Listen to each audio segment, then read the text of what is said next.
Do you know how to Korea? How to Korea? How to How Korea? to Korea? How to Korea? How to Korea? This is How to Korea. All right, welcome to How to Korea. We are on episode 19, and welcome. Thanks for joining us. One of our shorts are doing pretty well. The what was the title? Chinese influence. Chinese influence in South Korean culture, maybe something like that. Yeah. And we're getting a lot of comments, and the comments seem like you're kind of just debating amongst each other. So we're gonna let that be and just let you guys figure that out. Seems like there's a lot of experts in the comment section. Yeah.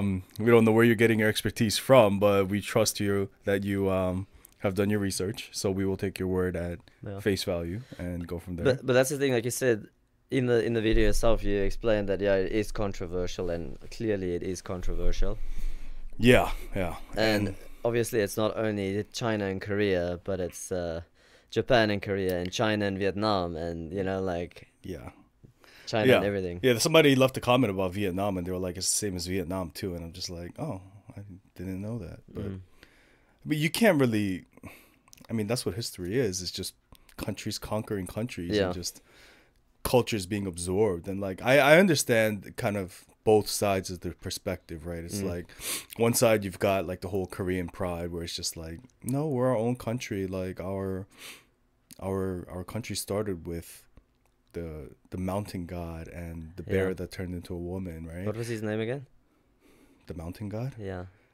Oh, I don't know. The first Korean. Yeah. The first Korean's name was King Sword. What? King Sword. King Sword, is that translated? Wanggon. No, it's not the real translation, but Wanggon. Wang means king, Yeah. and Gum means like sword. So I just call him King Sword. Dangum Wanggon. Yeah, Dangun?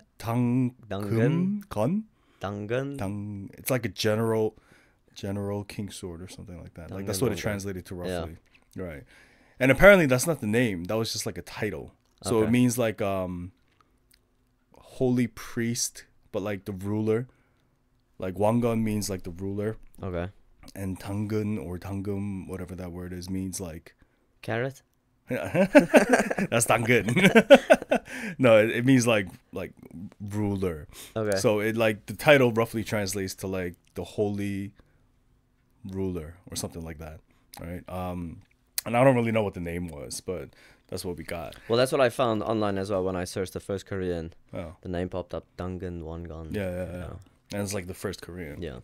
And then on the other side, I understand where like, I'm not trying to ruffle any feathers here, but at the same time, whenever there is a war or conflict between countries, you are going to end up absorbing some things culturally, whether it be by force or whether it be, just general acceptance, right? And like, it's just going to be part of your culture. And the language portion I get, because yes, Korea invented their own language, which is, King Sejong. Yeah. He invented the Korean language, but at the same time, it's like the roots, and I don't want to say Korea roots, but the roots of the language that is used in Asia, I'm sure primarily has some sort of influence from China, because they've been around for so long. They're such a big country.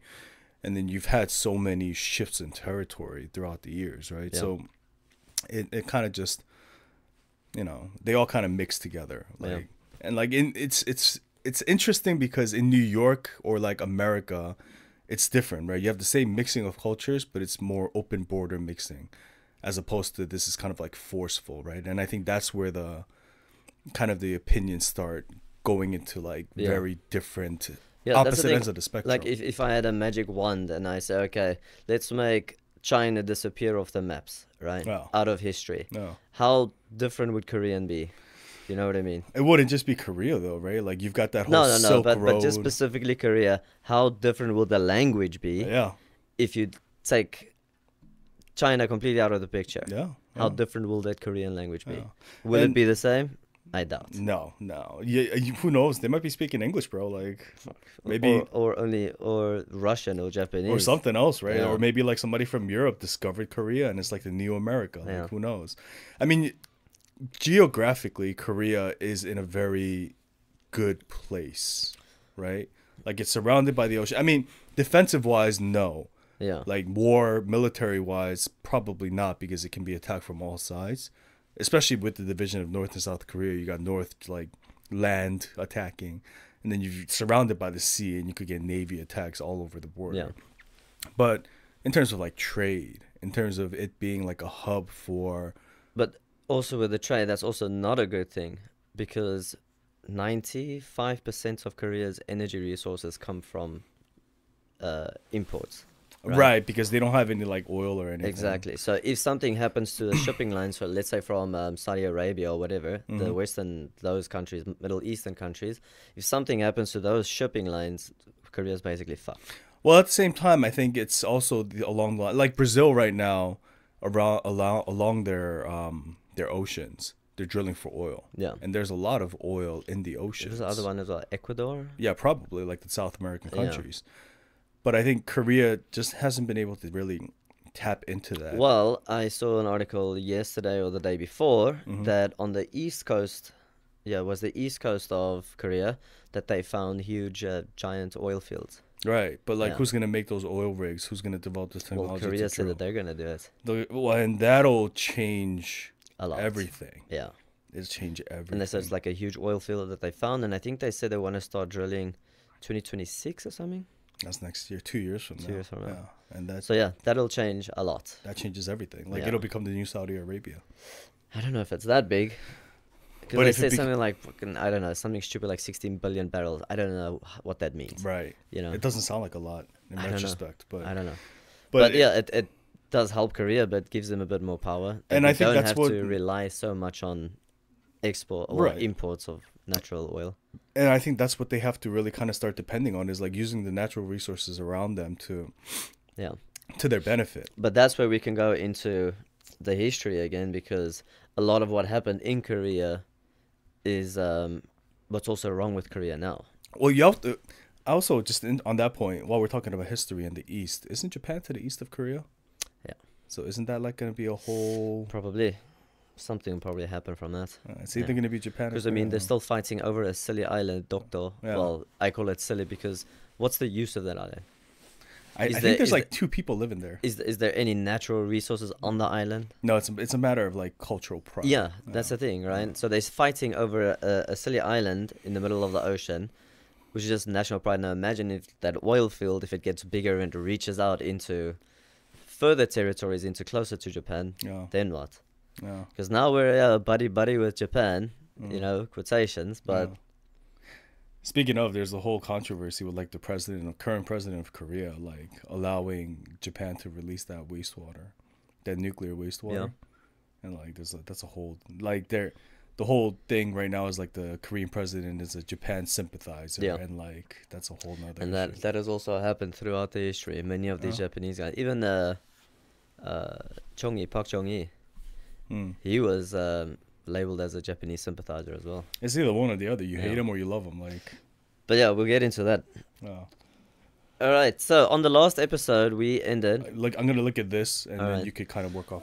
On the last episode, we ended the episode right before Japan got annexed by Korea. So we said that was the end of the Joseon dynasty, right? Yeah. And then for 200 years, there was a time of peace in Korea, right?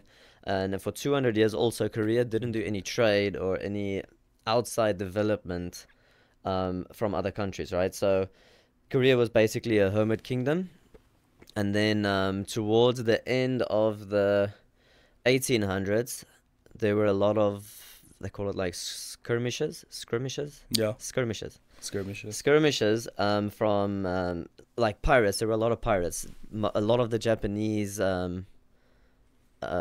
Japanese sailors or whatever, they were basically pirates, right?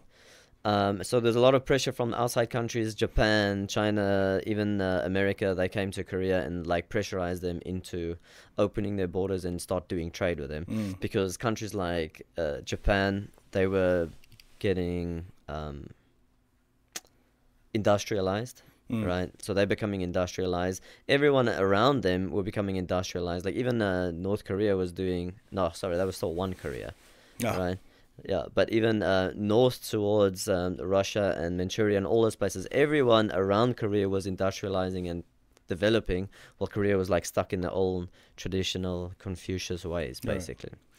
And then after a lot of pressure, they started opening up borders, and that's where Japan started like influencing Korea. Mm. They signed some treaties. Did they? Yeah. So that's where it started. Before they annexed, they signed some treaty. The king, or the emperor of Korea at that time, Yeah. he signed the treaty. There was a king. He signed treaties with Japan, saying that yeah, they'll start doing trade with Japan or whatever, and then Korea became a protectorate of Japan. So Japan was like the ruler, and then Korea was the colony. Basically, Contractually speaking. Yeah, contractually speaking. Oh. And also in 2010, Japan and Korea declared that that treaty was null and void. Oh, Because, yeah, apparently the king didn't sign the treaty. the king of Japan or the king of Korea? The king of Korea didn't sign the treaty, apparently. Oh. But yeah, that happened in 2010. They said that treaty was null and void. So, yeah, doesn't have any grounds. Okay. So Japan had the influence. They started the influence in late 1800s, Mhm. and then they became a protectorate. I think around 1905 or something. It Anyway. looks like, well, yeah. I only have I only have information starting from 1910. 1910. Yeah, so I don't really know exactly what happened. Yeah. before So that. right before that, I'm not exactly sure, but they became a protectorate before 1910, and then Japan started imposing more rules, and they had guys in position of power Mhm. They started putting guys of position in power in government, Okay. like Japanese people in Korean governments, Okay. right, to start swinging the power and stuff. I don't know how they did that, but that also might be where, like, I would say bribery Mm. from the Japanese rulers to the Korean rulers, Mhm. you know. So they started infiltrating the government. They started infiltrating the government, Uh-huh. and then they started making a couple of rules and changes, and then they had more Korean people coming into, more Japanese people coming into Korea, and then also, I'm not sure when this happened, but they started giving land to Japanese people, in Korea. and then Korean peasants had to work the land. I don't know if it was Jesus. after or before the annexation. Okay. Well, we could walk through it. Yeah, So it looks like the annexation happened in 1910. officially. But it says after years of war, intimidation, and political machinations, Yeah. and it was still. So I guess there was a lot of kind of conflict before 1910. Yeah. And then the official annexation The happened official, in yeah. 1910. Because they became a protectorate. I'm not sure when they became a protectorate, but I think it was like the 1900 exactly or something like that. But for a couple of years there was war and there was a lot of shit going on, and the Korean people were like rebelling and there were uprisings and stuff like that. Okay. Yeah. Okay. So you probably had like internal conflicts within the actual country because they started seeing Japanese people. Everywhere. Yeah, like more present. And taking over places or whatever. Okay. Right. So then it's lasted until 1945. And that's it. So I was reading some of this and it was like this is from the History Channel. So it's kind of legit, I guess, right? But schools and universities forbade speaking Korean. Yeah. And emphasized manual labor and loyalty to the emperor, which means that this is after Sejong, so the Korean language had existed. Yeah. And they basically were like, no, you're not going to speak that language anymore. You're going to speak Japanese. That happened during the annexation. Okay. Right. So It was like the beginning of the annexation. Yeah. Yeah. So the schools, they changed the curriculum of the schools, and they made it that you're only allowed to teach in Japanese. Right. Yeah. Right. And it looks like you can only make films in Japanese. You can Even the newspapers. Or You're not allowed to Japanese. post anything in Korean. Okay. Yeah. And then they burned over 200,000 Korean historical documents. So basically, they just wiped out the history of Korea in that span. So you don't really know what happened before that. And during that time, Japan took something in the thousands number of like old historical Korean artifacts. They took them to Japan. Like they took thousands of it. Jesus. Yeah. And just kept it in Japan. I don't know if they've returned it actually, but I know that they took that during that time. Yeah. Okay. Yeah. Yeah, another part of it is they changed the landscape. So they apparently around 100,000 Japanese families settled in Korea because they were given land. Yeah. And then, like you were saying, you had the Korean people working the land for these Japanese. And sometimes it was the people that used to own that land. Oh, They started working the land for the Japanese. that's crazy. Can you imagine that? That's crazy. There's no sense of like entitlement to the land. It's like I paid for this land. I've lived. This land has been passed down by my family for generations, Yeah. and it's like now it's not mine. Sorry. Yeah. Why are you speaking Korean? Yeah. You know? Like don't speak Korean. Don't speak your language, and you work your ass off until you bear fruit. They from also it. had to. I don't know what year this was, but I think it was right. I'm not sure, but they had to. Koreans had to change their names to Japanese names. Yeah. Yeah, and I assume it happened because of the language thing too, because like Mm. that speaking a Korean name is basically speaking Korean. Yeah.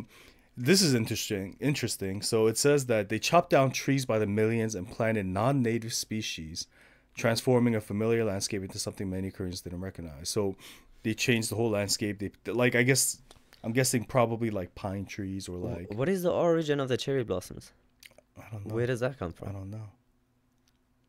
Because I know Japan's famous for cherry blossoms. Yeah. Korea's famous for cherry blossoms. They are, but not as famous as Japan, because like cherry blossoms is like a part of Japanese culture. Yeah. So I'm wondering if that may be one of the trees that they planted. We'll actually look that up. If you guys know, let us know. Yeah, Otherwise, please let us know. Otherwise, we'll look it up Yeah. and mention that. But Or maybe it just grew everywhere. it's just interesting because if it really has to do with Japanese culture, and if it happened where during this period of time where they came in and they planted cherry blossoms, I'm surprised they're still standing. it's so fucking ironic if that's the case. Like cherry blossoms are beautiful, let's take pictures, but it's like, well, you go back 100 years and these Might are as well wave the Japanese flag. yeah. There was an article today. That Did you read happened, that? yeah. That happened again. Like Again. it happens every fucking year. Like just some For Korean the people who dude. don't know, the last episode James was talking about, so we just had Memorial Day, right? Korea Memorial Day. And it's not just because of the Japanese that invaded, it's also during the Korean War. Right. So basically Memorial Day is for every Korean that has sacrificed themselves or sacrificed their lives for the country. Right. So it's not just one specific thing, but it's throughout Korean history, basically, whoever sacrificed their lives for Korea, this is a day to say thank you and we remember you. Oh. But then on this day that we're supposed to Honor the veterans, basically. veterans. It's and like the people who Veterans Day for the sacrificed- Korean yeah. War. Then you have some people that wave Japanese flags, and it's not even just like it's like That's the what I was old- about to say. Yeah. It's not like the one with the white flag with the red circle in the what middle. is it? The sun rising. It's the Imperial Japanese Imperial flag. Japanese Yeah, like flag. this is like straight up. I thought that was illegal. Like, can you even have those? I don't It's like know. the fucking Nazi flag, you know? Basically, right? Yeah. Like that's the flag that was used when they I think that's the flag that Japan had when they colonized Korea. Like Yeah, they had to have that flag because that's the flag that they were waving during the wars, the Second Yeah, World War. yeah. Yeah. it's fucking crazy. What is it called? The rising sun. I The think. rising sun. Well, yeah. even now, it has to do with something with the sun. Like that whole red Yeah. circle is supposed to be the sun. Yeah. But that's like the old Korean, the old Japanese flag that we're talking about is the one with like the circle in the middle and then these like red, I want to say like blocks that like point from the edge of the flag. Yeah, it looks like towards the sun. rays of light, basically. going Basically out. from Yeah. the sun, like it's sending outward. But in this article as well, they said that the guy that was waving this flag, he was a Korean citizen. So he wasn't even waving; he just hung it Well, yeah, hung the like flag. on the balcony or something. Yeah, outside like. of his window from his Yeah. apartment. Yeah. And like, and they try to call him, and everybody complained. Yeah, But they can't force him to take the flag down because legally there's nothing that they can do about it's it. his property. Like, and it's just like this guy's just instigating shit. You Yeah. know, it's just like bringing up history. But like in the worst way too. It's not even like a regular Japanese flag. Like if it was a regular Japanese flag, it's like okay, maybe it's just a Japanese person. Yeah, hanging up then you their just say, flag. what an asshole. Yeah, like you know? fucking asshole. Like get that flag But down. now he's waving the imperial flag. Like It's what? Jesus, bro. Yeah, what are you doing? fucking you trying to get killed, bro? Like Yeah. yeah. So that happened, and then yeah. So that you see that kind of shit every year. It seems like for some reason. Yeah. Okay, and then this is where I'm familiar with the idea of comfort women. Yeah. So basically, they're sexual slaves who served military brothels for Japanese people, right? And around 200,000 of them were sent over. It looks like 725,000 Korean workers were made to work in Japan and Yeah. colonies. So it's not I'm sure this isn't the number of comfort women. It's Yeah. actually just the total number The of total labor number, force. yeah. But I saw a couple of places that they say around 200,000 women. It says hundreds of thousands of women. Yeah. And I remember recently, whether it be last year or sometime 1 or 2 years ago, like Japan issued a formal apology for these comfort women. I remember hearing about this. I thought I saw an article about that. Really? I think so. Because what I saw is that the people are still upset to this day because Japan hasn't Issued an apology. issued an apologies, and they even declined to acknowledge it that it happened. I remember reading something about it. Maybe I missed that. If that's the case, then yeah, that's good news, I guess. Right. But also, I know that the women are still seeking compensation for that. Yeah. You know. Yeah. And like they're like in their 60s and 70s now. Yeah, I and mean, they they're were just fucking like old, yeah. they've lived with this for like what Yeah. 40, 50 years now, Exactly. almost 60 Yeah. years. But that's crazy because you assume like 2024. So this happened, let's say at the very end of the rule, 1945, right? 2024. That's 80 years old.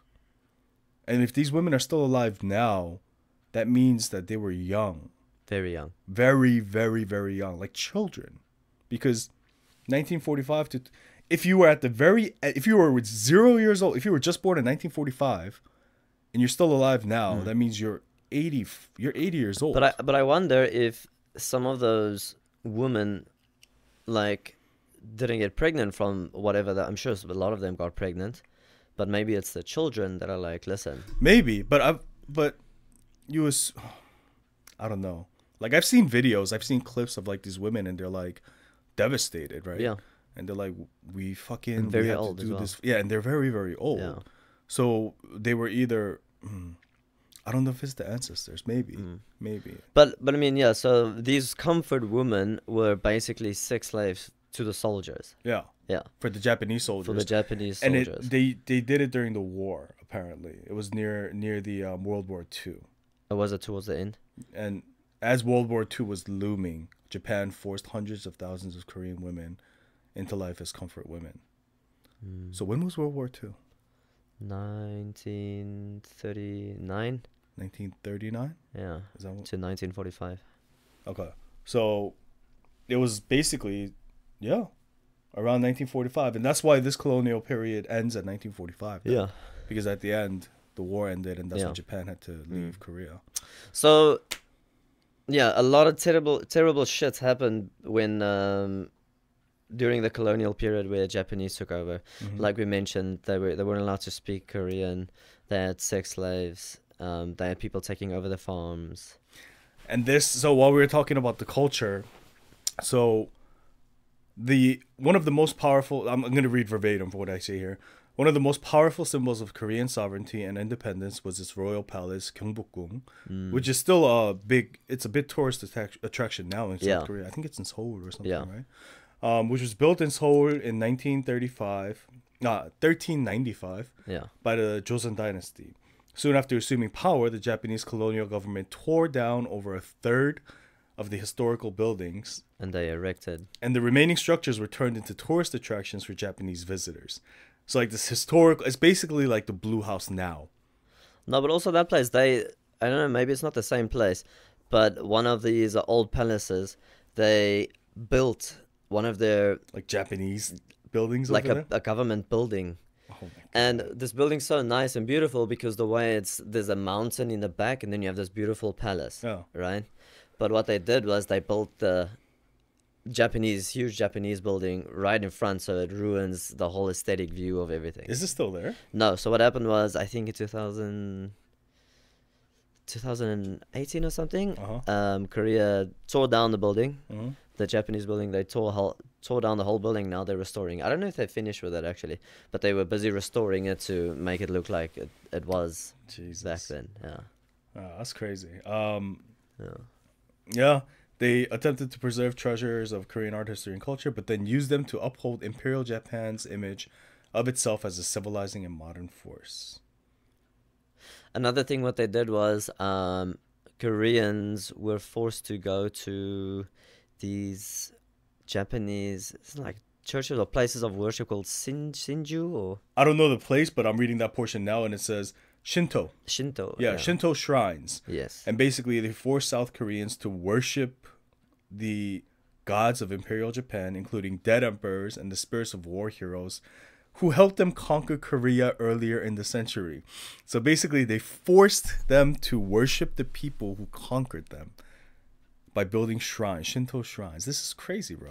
And like, this isn't even getting into like the bad stuff. This, I mean, of course, the comfort workers and the history, the cultural relevance is crazy. But like, this is like the beginning, right? Where they're breaking a country down and it's basically forcing them into slavery. And like, I'm not using that word lightly because it's a very sensitive word. It's a very, I'm very careful with that word, but that's basically essentially what happened, right? It's, you destroy a country's culture, you take over, and then you force them to worship you as the conquerors. Like, so that's what I'm saying. Like, what we're touching on is only the tip of the iceberg. Yeah. All right. When you go deeper and deeper and deeper, you see how terrible it was. And then there was a Japanese general. He was basically the king of Korea at that time. Because during that time, they sent over a general to rule over Korea. Over Korea, okay. Yeah. And, I mean, this guy was basically the ruler. So he's the one that made all these laws. And anytime there was an uprising, and there were tons of uprisings, right? Anytime there was an uprising, you'd have the Japanese military just come and suppress everything. Kill. Thousands of people were killed, right? Thousands. Every time there was an uprising. And there were plenty of uprisings. Also, during this time, this is where we get on to the next one of Syngman Rhee, the first Korean president. Okay. Do you want to touch on anything else during the annexation? No, I'm reading the other ones. We were talking about the surnames, and Japan was quote-unquote gracious enough for South Koreans to... They allowed South Korean people to adopt Japanese surnames. Oh, yeah. But that was only later on. This is in 1939, near the end of this, right? So initially they weren't allowed Japanese surnames, but they had to change their Korean names. But they had to change their surnames, or they had to change to Japanese names at a certain point, a lot of them, because the bureaucracy. They couldn't do anything, starting from mail delivery to ration cards. You couldn't do it unless you had a Japanese name. It's like the COVID vaccine. Basically, it's like, unless you get the vaccine, you can't go places. And like, it happened back then. You can't do anything. And it was like... And the whole point was for the government to be able to say that the people had changed their names voluntarily. So it's like, oh yeah, these Korean people, they changed their name voluntarily. You can't do anything unless you change your name, but it's your choice. Yeah. So, you could choose not to do anything and not get food and not participate. Just like the COVID vaccine. Yeah, it's fucking crazy, bro. Oh my God. History repeats itself again. And then I don't know if this is during the World War, but I know that there's a very famous Japanese scientist who experimented on people. Oh, yeah? Yeah, and I remember hearing about this. I don't know exactly, but I remember hearing about this. And I don't know if South Koreans were part of those experiments or if it was during the actual World War, because they weren't fighting South Korea during the World War. They were busy fighting America and the other countries, right? Yeah. But like, I know the Nazis did that. They experimented on that's how they... And it's crazy, but that's how they advanced the understanding of human anatomy, by dissecting humans and experimenting on them.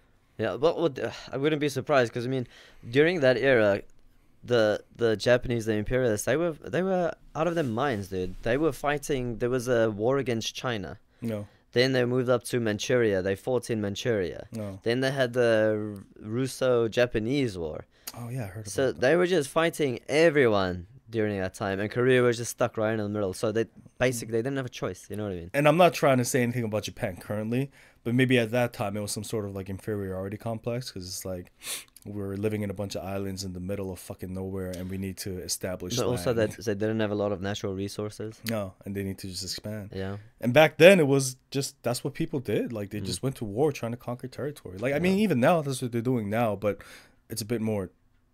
It's different, right? But back then it was like you get on a boat, you land, and then you just start marching and trying to take over land and like put your flag there, right? And not to say any of that was acceptable, but that's just kind of how shit happened back then. That is how it happened. Yeah. What's interesting is my grandmother speaks Japanese. A lot of people's grandmothers speak Japanese. And it's interesting because it's like, I don't know if it's because... Well, I know it's because of the Japanese colonial rule, but I don't know at what point. I never talked to her about this, but she speaks Japanese, and her younger sister. Sometimes they speak Japanese Dude, to so each many other. of the podcasts that I listened to and videos that I watched said that these guys were speaking and say their grandparents still speak fluent They Japanese to speak this Japanese, day. yeah. Yeah. They even have Japanese names. Now that I Yeah. think about it, they have Japanese names Wow. that they call each other, and like it was just, and I think you just had to adapt with the times at that point. Yeah. It's like a survival instinct, right? Well, Yeah, Okay. so in 1919 you had the March 1st movement, which was a huge protest and thousands of people died. 1931, that's when Japan invaded Manchuria, and that's the Chinese northeast, right? So it's like just above North Korea. That area was Manchuria. okay. So that's where Shit. Japan invaded Manchuria. The future leader of North Korea, the Kim Il-sung, famously joins the Chinese Communist Party and begins guerrilla activities against the Japanese. Wait, the North Korea. Read that again. The North Korean president. Yeah.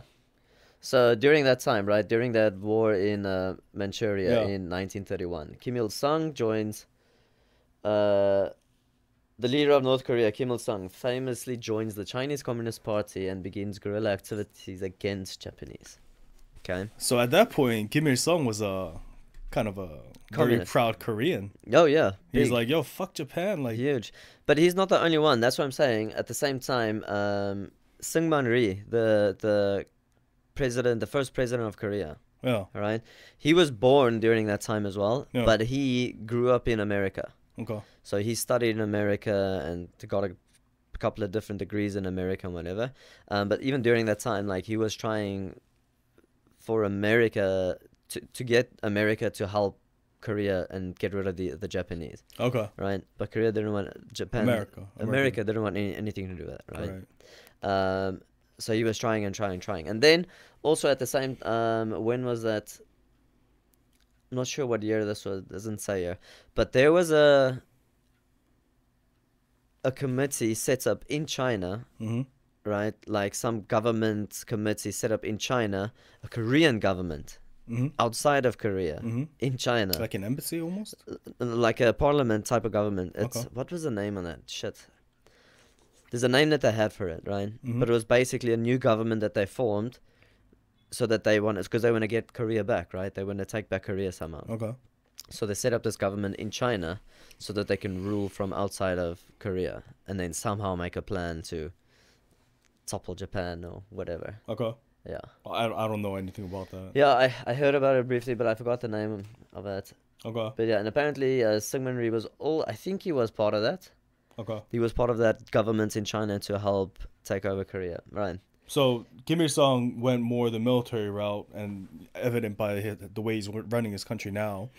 And then Syngman Rhee went more the Communist. political route, Political which is routes, kind of how yeah. I mean, it kind of set the It did, threshold for right? the It countries. did. And obviously you can see, and that's also why I guess maybe a lot of people in the north liked or accepted Kim Il Sung, because he was one of the guys who fought for us. Yeah, You know what I mean? yeah. And a lot of people in South Korea accepted Syngman Rhee because he was doing like the diplomatic way, political stuff. trying to get it. In a sense, it's kind of. I mean, the division was inevitable. Yeah, right? Like it was there. it almost seems like it. Yeah.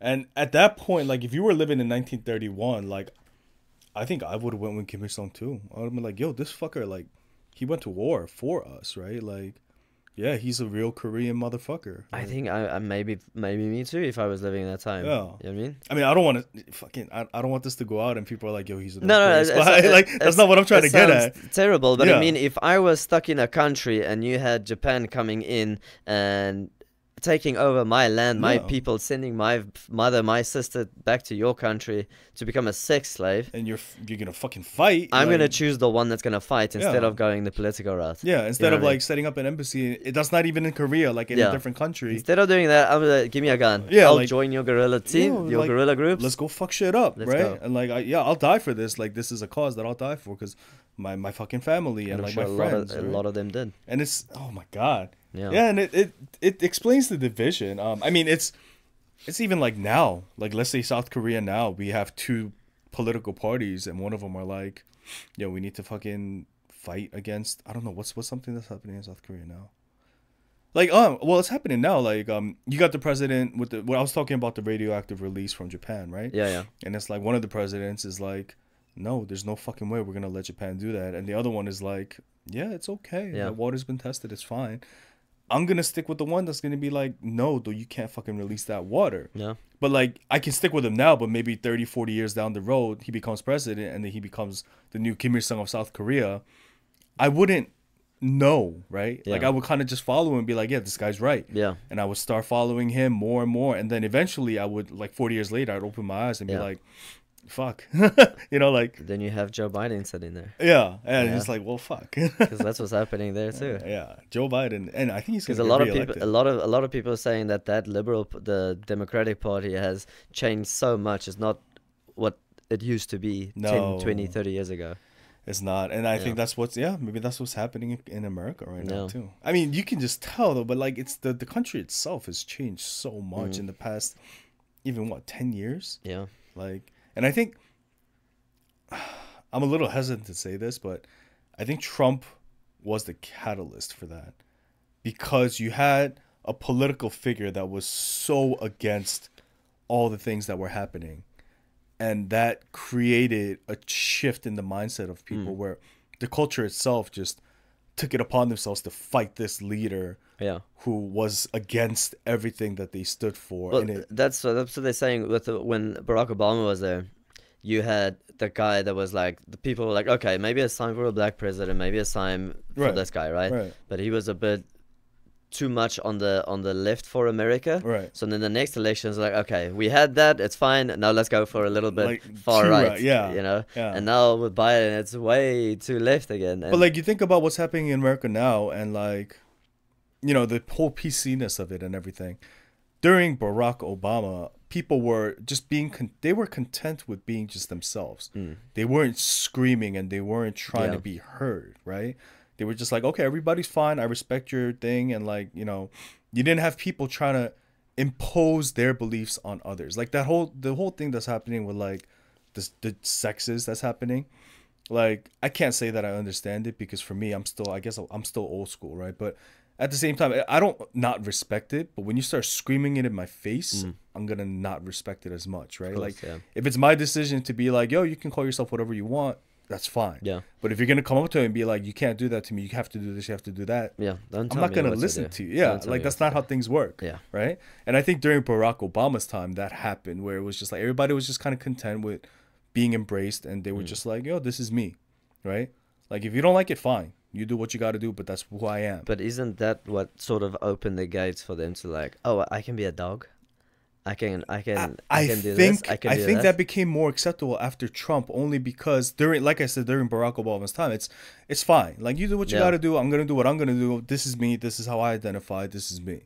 But then you have somebody like Trump, who is the leader of a country that's, you know, leading the world basically, and he's publicly oppressing these people, like expressing his opinions. He's not oppressing them, but he's publicly saying, no, fuck trans people, fuck gay people, like there's only male and female. Like I think that was the catalyst that allowed people to start, like, it's like a revolution. Yeah. Basically, he spurred the revolution of like They these got genders, and they got angry. And I think that's why that trend has continued, where everybody is just so angry because they had something to fight against. Yeah. And it gave them a foothold in society. And also, it gave the Democratic Party more voters, because now they had an audience that they can cater to. Exactly. So, But now it's Yeah. like, it's so publicly, you have to publicly cater to them, Yeah. which raises the awareness even more. Even more. Right? and it makes that divide even more. Yeah. And Yeah. it's just like a never ending cycle at this point. Okay, anyway, back to Korean fucking history. Well, we're talking about it.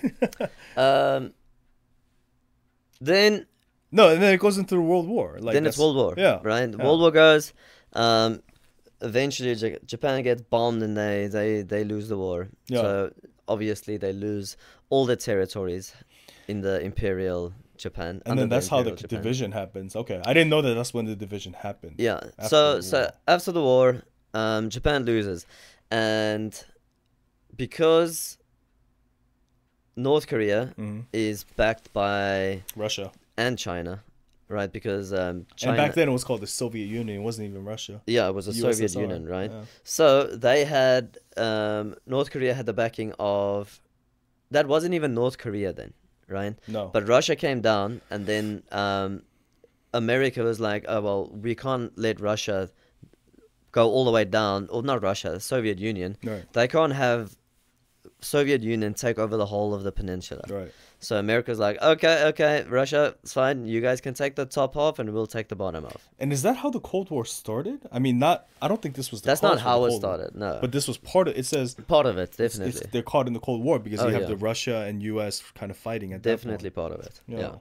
So that's where they drew the line on the 38th parallel, and they said, okay, it's fine. You guys can take the north, and we'll take the south, just like they did in Germany, right, in Berlin.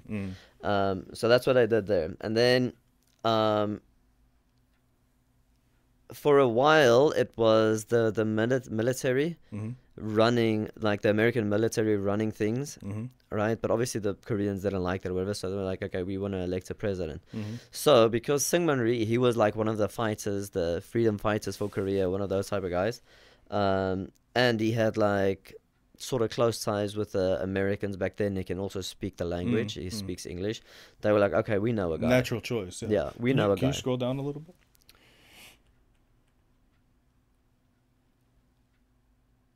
That's afterwards. Okay. Okay. Yeah. Okay.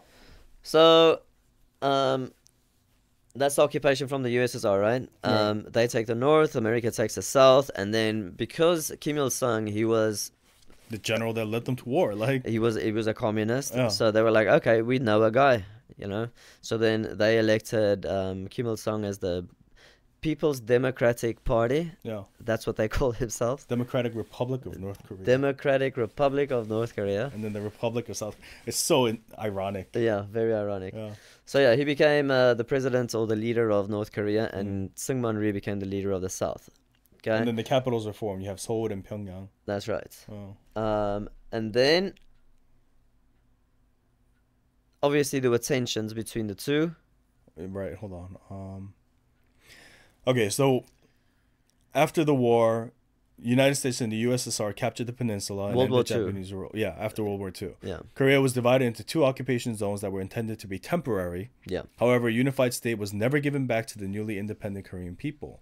Instead, the Korean War broke out between the Soviet and Chinese-backed northern half and the United States and United Nations-backed south. So that just basically that's the Korean War. It was just like, okay, we've kicked Japan out, the war's over, and now it's like, but you guys are gonna start a new war between the north and south. yeah. And like that's how the Korean War started. Okay. Because that's the thing. Like a lot of the people in Korea, a lot of them didn't want to become communists. A lot of them hated the communists. Right. But obviously the North, they're like, no, we're pro-communist. Yeah. Because they're backed by Russia and China. Yeah. Okay, so then that's where you get these two leaders that lead these different countries.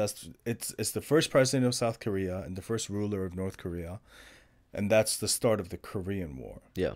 Okay, and I think that's kind of the next topic that we want to talk about. Not today. I don't think we should do today Yeah. because that's a whole Yeah. thing So in we're getting itself. to that a little bit later. Right.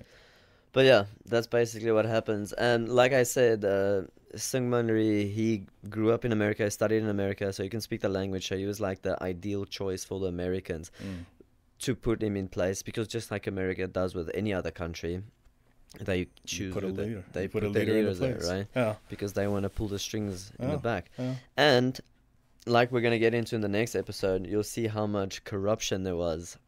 So much. Even from the first president, So how much much, corruption bro. there was, and just the hunger for power and to stay in charge, Yeah. and oh, what a disaster. And it looks like the last time South Korea and North Korea were united was during Japanese colonial rule, basically. Yeah. That's the only time it was united. So that's a shitty way to end the unification. Like, Yeah, can you imagine? it kind of sucks. Like, oh, we were one country, but we were under the rule. Everyone of was another oppressed, country. yeah. Yeah, like that kind of sucks, right? But yeah, that Korean War will be interesting because we talk about. I'm almost curious about the North Korean story. Like, I know the story. I know it's like Kim Il Sung rode a mountain. We know the story that we've been told. Right, like Yeah. he rode in on a dragon and he was born and he was the god and he was the first person. Blah blah blah. I get that, which that is interesting in itself because the people that lived during this time, they're probably dead though. Kim Il-sung probably killed all of them. The ones that know the actual truth of like how this country came to be. But they became so indoctrinized by this leader that they voted into leadership basically. Or did they not vote him? Was it might have been that Russia and China placed him as the leader. I don't think, and I mean, if they voted, what fucking election is that? You know? No, like the very first time Kim Il-sung became the leader. Yeah, but I mean, even that, like, that's the same as the Korean elections. There's so much speculations of even the first election, like, was it rigged or not, you know? And you got to look back at the comment that said that basically Kim Il-sung joined China to fight against Japan. Yeah. So he has a lot of Chinese influence. Of course. So he probably had Chinese backing just by himself as a person. And because he was in favor of communism, that's probably why he had a lot of USSR backing as well. Yeah. Because exactly like the Americans, they needed someone that they can trust to be in charge. Yeah. That can share their ways of living or ways of life. So the division is basically just a political division. That's what started and just ended in the result of so many people dying because of just political beliefs. It's like if you have the pro people in America right now, like they just divide the country in half and be like, yeah, fuck you guys. Like we have a new president now. Have you seen the new movie Civil War? No. I heard about that. Oh, it's pretty good. Is this what's his name? The director? I don't know. I thought it was the guy who, what's his name? Dark Knight, Inception, Interstellar. Was it him? What's his name? I forgot his name all of a sudden.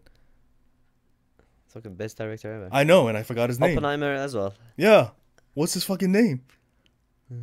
Holy shit. He'll blank. Yeah, but I thought it was that guy because I remember the next movie he was working on was something about the Civil War. Yeah, it was pretty good. It's intense. Is it in the movie theater or on Netflix? I don't know where it is. Okay, I'm gonna have to watch it. Civil War. Wink, wink. Okay, so I think that's a wrap for today. Next time we're gonna talk about the Korean War, and I think that's where we start seeing like the real Korean history, right? That we're familiar with, that they're teaching. For me, it's the more interesting sort of history. Just because, like, during that time, that's where you see a lot of, like, Korean movies about that time. Right. You know? Yeah, the movies that we're seing now is all about that time. And, like, not that far back, not the first president, usually, like, the third and fourth for some reason. Yeah, because the main... Because when Mo was on the show, he spoke about the miracle of the Han River. Yeah. Right? Wow. So I saw a lot of stuff about that. Now I know what he was talking about. Oh! And that was... Park Chung-hee. Yeah. It's just an interesting point because Mo actually told me this the other day, and hold on, I'm trying to see if I can remember this correctly. So basically, remember when we talked about like the Silla and Joseon dynasty, and how they were fighting amongst each other? So anybody who controlled the territory around Han River basically controlled Korea. Oh, really? Yeah, that river's been like the most powerful river in Korea since like old ass Korean times. So when they talk about the miracle, like it plays a huge significance in the history of Korea, and even now it's a very it makes sense. River. Like even like if you're thinking about war taxes and stuff, that river's got very important. Yeah. And also there, what happened during? Oh, we'll get into that next time. Right. Yeah, we'll talk about. But during the Korean War, that river is also very important. Right. Yeah. And I think that's why it has such a historical significance. But it's interesting. Just like that one river itself is like. Oh, I'm surprised they didn't get north and south didn't get divided across that river. Like that would have been kind of like almost that is weird. Yeah, which is good because it's in South Korea. Yeah, like it's part of South Korea. Yeah, we got it. Yeah, so that means we'd have less land and we'd just be. I think it would suck if we didn't have Seoul. Like I can't imagine where Seoul would be. Maybe Busan. No, but you want to be close to North Korea, so like, who knows where the new Seoul might have been if that division happened there. But yeah. Okay, cool. All right, let's wrap it up. Thanks for joining us. Keep watching our shorts. Yeah. All right. Have a nice weekend. Have a nice weekend. And you guys say up. All right, so if you like this video, please click subscribe in the middle over here and check out our links below under the video. And also make sure to click on the notification icon so that you can stay up to date with our future episodes. And be sure to leave some comments below and let us know what you would like us to discuss in future episodes.